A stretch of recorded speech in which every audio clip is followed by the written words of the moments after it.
All right, it's peak travel season here in Tokyo, and the capital is teeming with tourists. And the city has approved a revised hotel tax to help cover the cost of the influx. Tokyo's Akihabara is packed with anime and manga shops, and always crowded with visitors from around the world. Piles of garbage were left in the district over the New Year holidays as tourists flocked for countdown events, leaving ward officials to deal with the cleanup. Visitors often drop trash in the flower beds. In central Tokyo's Chiyoda ward, the streets are strewn with cigarette butts and plastic and paper waste. Garbage collectors clear the litter, but they can't keep up. Residents are complaining. The ward spent 40 million yen on new trash cans. Emptying them is projected to cost 30 million yen a year. Sanitation offices are basically set up to collect household waste, so picking up litter falls outside their normal duties and puts a heavy burden on them. Starting next fiscal year, Tokyo will move from a flat hotel tax of 100 or 200 yen to a fixed 3% of per-person room rates. Tourists visiting the capital had this to say about the review of the accommodation tax. Taxes that are collected from tourists or everything should be used for the citizens, yes. There are really a lot of people, so I think it's good if they raise it, because maybe we can stop this over-tourism and so much people and everywhere is so crowded.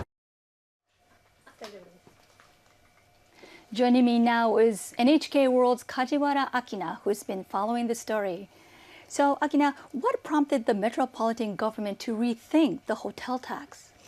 More than 40 million foreign tourists visited Japan last year, and they spent around $59 billion. Both of those numbers are record high. On the one hand, that's good news for Japan's economy.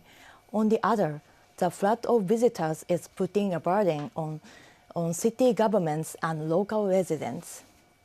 In Tokyo, there's been a rising number of complaints about noise, improper garbage disposal, and other rude behavior by guests at short-term rentals such as Airbnb. Some districts are restricting their operation. Outside Tokyo, locals have been unable to use public transit, with buses brought to a halt by the huge number of tourists. Tokyo Governor Koike Yuriko says the tourism boom is creating new challenges. We'd like to continue to take advantage of the accommodation tax and promote various measures to support sustainable tourism in Tokyo. So, Akina, the tax review is expected to bring the metropolitan government a lot of income, right? So how much money are we talking about, and how will it be used? The changes are estimated to bring in $75 million extra dollars. It's expected to be used for things like cleaning up the city and making hotels barrier-free. One expert on local finance says Tokyo authorities need to think carefully about how to manage this extra money. It's important to make good use of the tax revenues, so I think Tokyo should establish a system to clarify how to use the funds effectively and monitor the results of major projects. The Internal Affairs Ministry says 6 prefectures and 33 municipalities currently collect lodging taxes. And 16 other local governments have plans to implement one, including Okinawa and Nagano, which are popular tourist destinations. Professor Kobayashi says the introduction of a fixed-rate system for the first time in a city the size of Tokyo is attracting a lot of attention from governments in other places in Japan.